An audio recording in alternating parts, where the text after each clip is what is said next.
तथ्य दिए और कहा कि भारत का कैलेंडर 7 संवत से होगा। कुछ लोग फौरन खड़े हुए, ऊंचे पजामे वाले, यह कैसे हो सकता है, जो कैलेंडर है वही चलेगा।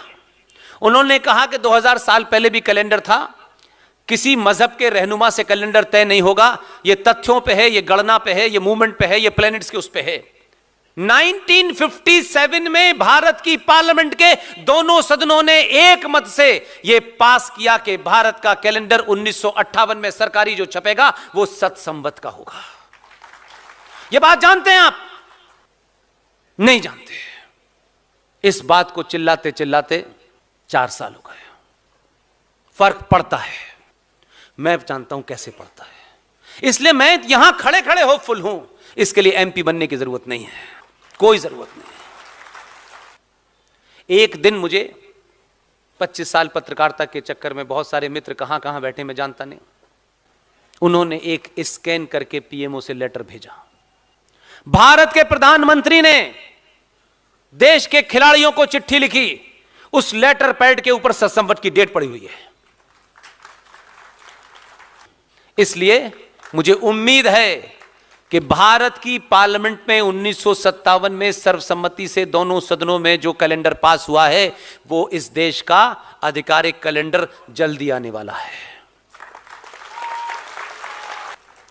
जिस दिन वो कैलेंडर आपकी दीवार पे होगा, एक पूरी सभ्यता को रिप्रेजेंट कर रहा होगा। हजारों साल की खोई हुई उस पुरुषार्थ को जगाता है वो कैलेंडर।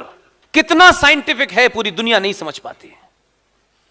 इसलिए कुछ मूर्ख ये समझते हैं कि हिंदू मूर्ख हैं, इन्हें नहाने की जगह नहीं मिलती तो 12 साल के बाद ये कुंभ में नहाते हैं।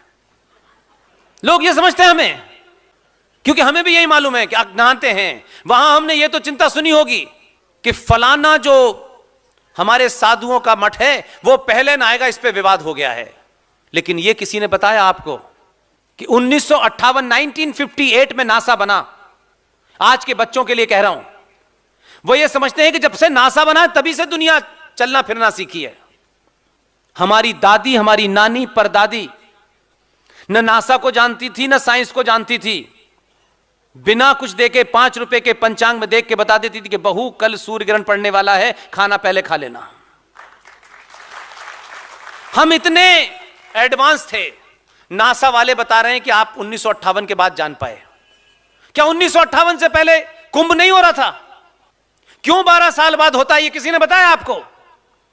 शुद्ध साइंस है, सनातन शुद्ध साइंस है। हमसे ज्यादा दुनिया में कोई साइंटिफिक है ही नहीं। और हमसे बताया जा रहा है कि आपका साइंटिफिक टेम्परामेंट होना चाहिए। जाहिलों, जमीन सूरज के चारों तरफ घूमती है, सूरज जमीन के चारों तरफ घूमता है। इस विवाद को गैलीलियो ने जब कहा कि भाई ये गलत है, ये ठीक है, तो उन्होंने कहा नहीं, बाइबल तो कहती है कि सूरज घूमता है, ये कहता है जमीन घूमती है। तो काटो गर्दन, काट दी उसकी गर्दन। दूसरे वाले हैं जो 1400 साल पहले आए, वो कहते हैं जमीन चपटी है। कोई तथ्य नहीं है, कोई तर्क नहीं है, और अल्लाह पे यकीन नहीं करते। हम सुन रहे हैं 50 साल से, क्योंकि हमारा तो जन्म हुआ है। जब सुनो, हम सिर्फ अल्लाह से डरते हैं, सिर्फ अल्लाह से डरते हैं। डरना चाहिए। 14 के बाद राय क्यों बदल गई?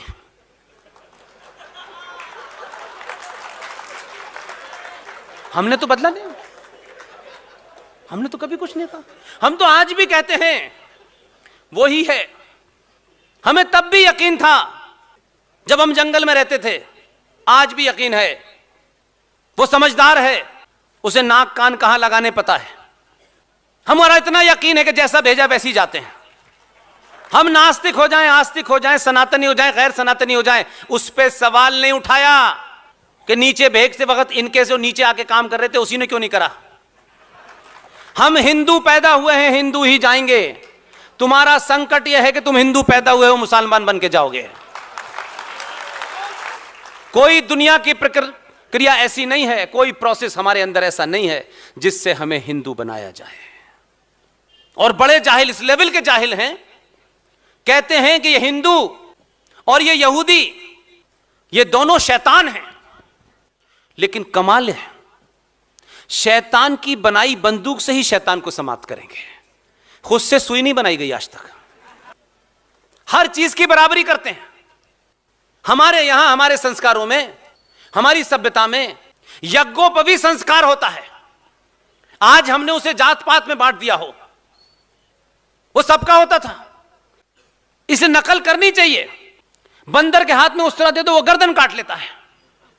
उन्होंने कहा हम भी करेंगे, इसी उम्र में करेंगे, हम भी एक संस्कार करेंगे। हम भी लाए निकाल के कुछ। वो बेचारा जिन कारणों से 7 साल में रोता है, पूरी दुनिया को रुलाता है। अब मुझे बताइए, इसमें मैंने क्या अनसाइंटिफिक बात कही है? इसलिए आज इस सभा में आप सबसे मैं चाहता हूं, खासतौर से माओं से चाहता हूं, अपनी बेटियों से खूब बात करें। और जब बेटी 20 साल के आसपास हो जाए, उसे दोस्त की तरह बात करें और उसे दोस्त बनाएं अपना। और जो मेरे युवा भाई हैं, जो बेमतलब फुल स्पीड पे मोटरसाइकिल चलाते हैं, आपको हर महीने में एक ही काम करना है। अपनी बहन के साथ उससे पूछिए कि शहर में ये सबसे अच्छी फिल्म लगी हुई है, मुझे तेरे साथ ही देखना है, बताओ किस दिन चलूं। ये जो हमने समस्याएं बनाई हुई हैं और फिर उस समस्या का समाधान हम कानून से निकलवाना चाहते हैं। कानून भारत के संविधान के हिसाब से पुलिस एक्ट 1860 के कानून से भारतीय पुलिस गवर्न हो रही है आज भी। एविडेंस एक्ट 1861 का है। यह कोविड बीमारी से लड़ने के लिए जो पेंडेमिक एक्ट है, कोविड आई है 2019 में, दवा डॉक्टर ढूंढना है 1921 में। लेकिन आपको पता है 1897 के पेंडेमिक एक्ट से हम कोविड को डील कर रहे हैं। कहां खड़े हम? इसलिए माओ से एक ही बात कहनी है मुझे। एक समय था जब सनातन पे संकट आया था। उस संकट के दौर में माओ ने, हमारे बुजुर्गों ने सनातन को बचाने के लिए, उन आस्थाओं को जिंदा रखने के लिए भक्ति का सहारा लिया। उसी दौर में मीरा जैसे सब लोग आए। ऐसा भी समय आया कि आप कोई ऐसा काम जो सनातनी हिंदू करते हैं वो सार्वजनिक तौर पे पता ना चले। लोगों ने उस दौर में भी 10 पेड़ों के बीच में एक तुलसी लगा दी जो कि पता ना चले, और उसके ऊपर पानी चढ़ाकर भी अपने सनातन को बचाया। हम नहीं बता पाए लोगों को यह तुलसी कोई धार्मिक, कोई मजहबी पौधा नहीं है। तुलसी साइंटिफिक पौधा है, इसलिए हम उसकी केयर कर सकें, उसको बचा सकें, उसमें रोज पानी डाल सकें, इसलिए हमने उसे पूजा से जोड़ दिया। मूवमेंट कैसे खड़े होते हैं, आंदोलन कैसे खड़े होते हैं, करके देखिए। इसलिए उस भक्ति काल के अंदर लोगों ने अपनी सनातन सभ्यता को बचा के रखा। आज भक्ति करनी है तो बीच बीच में शक्ति का प्रदर्शन करते रहिए।